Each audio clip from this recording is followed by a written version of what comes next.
Salamat dito, ha. Pinukulat mo naman ako. Alam mo, ngayon pala ako nakatanggap ng bulaklak sa buong buhay ko, eh. Tagal ko na nga dapat ginawa yan, eh. Sa dami ng tulong na ginawa mo para sa akin. Ikaw naman. Ngayon ka lang nag-I love you sa card pa. Baka naman, pwedeng marinig ko mismo sa'yo.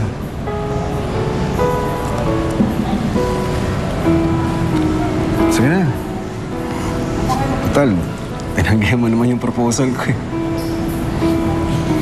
Eric naman, eh. Hindi ko lang naman akalain na darating ka sa buhay ko at mamahalin mo ko.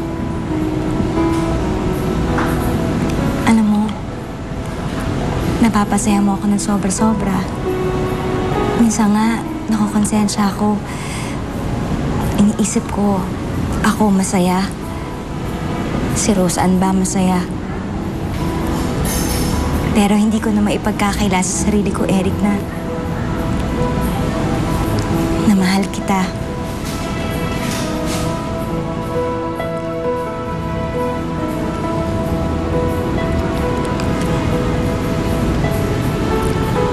Wala na akong hihintayin pang iba. Dahil sigurado na ako na ikaw lang ang lalaking mamahalin ko habang buhay. Ibig sabihin, tinatanggap mo na yung proposal ko?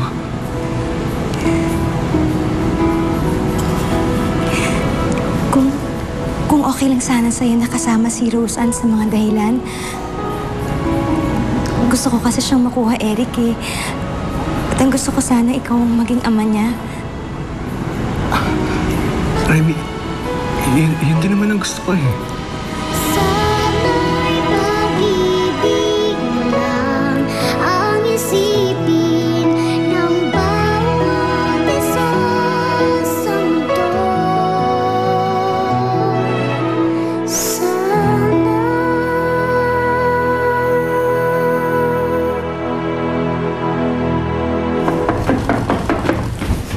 Jo! Jo! Bakit ngayon ka lang? Kamay-ingay na sa ni bata. Tulog na. Bakit? Umupo ka muna, may sasabihin ako sa'yo. Dali kami. Magandang balita to.